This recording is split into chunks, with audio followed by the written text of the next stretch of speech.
Hello ladies and gentlemen, কি খবৰ? ভালনে? আশা কৰোঁ সবৰে ভালে।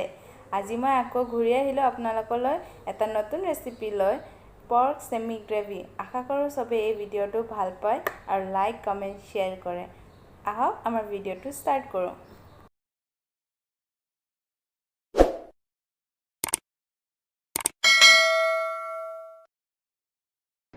প্ৰথমতে মই যোগাৰখিনি দেখাই লৈছোঁ।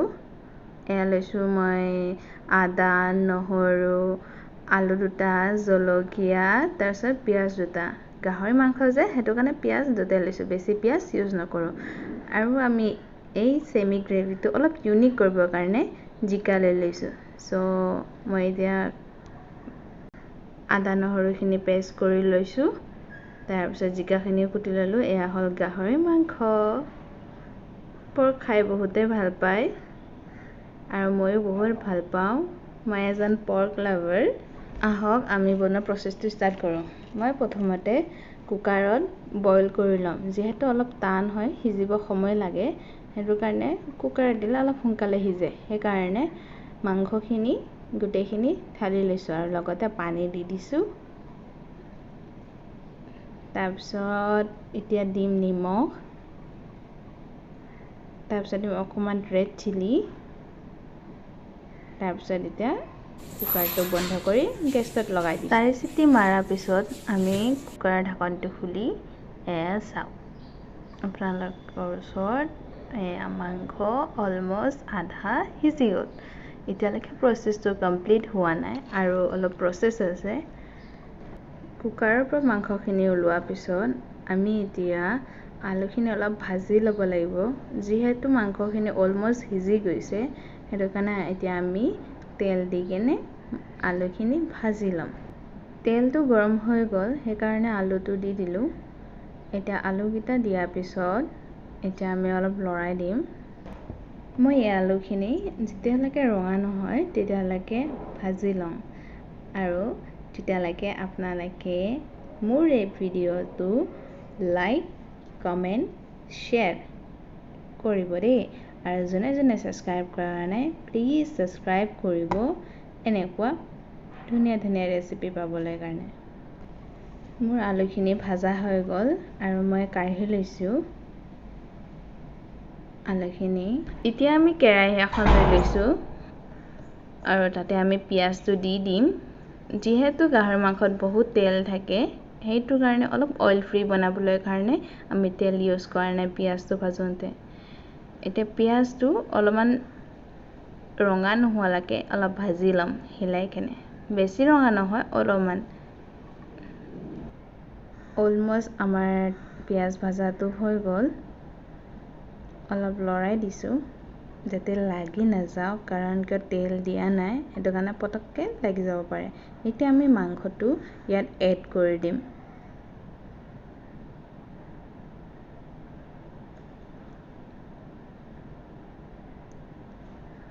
মাংসখিনি এড কৰি এতিয়া আমি লৰাই দিম আৰু ইয়াতে বিলাহী এড কৰি দিম।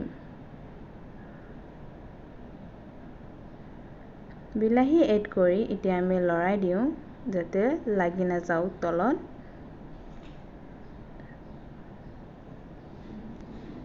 এতিয়া আমি ৰং গুড়ি দিম, তাৰপিছত নিমখ দিম অলপ, তাৰপিছত অকণমান আকৌ চিলি পাউডাৰ দি দিম। তাৰপিছত এতিয়া লৰাই দিম। প্ৰথমতে যিহেতু কুকাৰত নিমখ দিয়া আছিলে, সেইকাৰণে অলপ কমকৈ ইউজ কৰিব নিমখটো। এতিয়া আমি লৰাই দিছোঁ। মোৰ এই ৰেচিপিটো আগবঢ়াৰ আগতে আপোনালোকে প্লিজ লাইক, কমেণ্ট, শ্বেয়াৰ আৰু যোনে যোনে ছাবস্ক্ৰাইব কৰা নাই প্লিজ ছাবস্ক্ৰাইব কৰিব, কাৰণ কিয় এনেকুৱা নতুন নতুন ৰেচিপি লৈ মই আহি থাকিম আপোনালোকৰ ওচৰলৈ।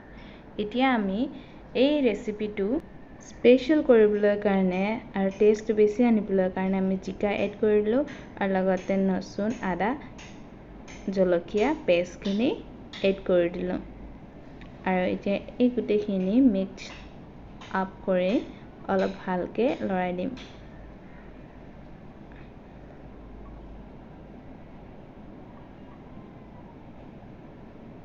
ভালকৈ লৰাব যাতে গোটেইখিনি মিক্স আপ হৈ যায় আৰু তাৰপিছত ঢাকি দিব 5 মিনিট ঢাকাৰ পিছত ঢাকনটো গুচোৱাৰ পাছত আমি মাংসখিনি হিলাই দিম যাতে তলত লাগি নাযাওক যোন মোৰ নিচিনা পৰ্ক লাভাৰ আছে হেন্তে এই ৰেচিপিটো ট্ৰাই কৰিব স্পেচিয়েলি আপোনালোকক কৈছোঁ কাৰণ কিয় জিকা এড কৰাইছে আৰু জিকা ফ্লেভাৰটো বহুত ভাল লাগে পৰ্ক মাংসৰ লগত ট্ৰাই কৰিব নিশ্চয় দেই ট্ৰাই কৰি কমেণ্ট কৰিব কেনেকুৱা পালে এতিয়া আমি ইয়াত আলু এড কৰিম যেহেতু আলুখিনি ভাজা আছিলে সেইকাৰণে আমি অলপ লাষ্টত এড কৰি দিছোঁ তাৰপিছত লৰাই দিম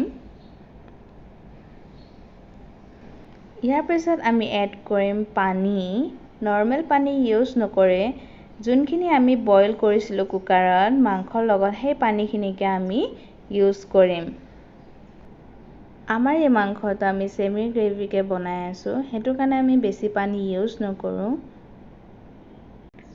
কমকৈ পানী দি কেনে আমি অলপ লৰাই দিম মাংসখিনি যাতে গোটেইখিনি মছলা ফ্লেভাৰটো পুৰা মিক্স আপ হৈ যাওক আৰু এতিয়া উতলিবৰ কাৰণে ৰৈ দিম এয়া চাওক মাংস উতলি গ'ল আৰু ইয়াতে অলপ নিমখ এড কৰি দিম কাৰণ কিয় মই টেষ্ট কৰি চাইছিলোঁ তো নিমখ অলপ কম পালোঁ সেইকাৰণে মই এড কৰি দিলোঁ এয়া চাওক আমাৰ সেমি গ্ৰেভি ৰেডি হৈ গ'ল আৰু ইয়াত আমি ধনিয়া পাত দি দিম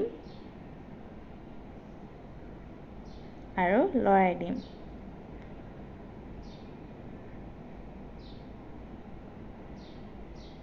আমাৰ সেমি গ্ৰেভি ৰেডি হৈ গ'ল এয়া চাওক আমাৰ পৰ্ক সেমি গ্ৰেভি এতিয়া আমি প্লেটিং কৰিম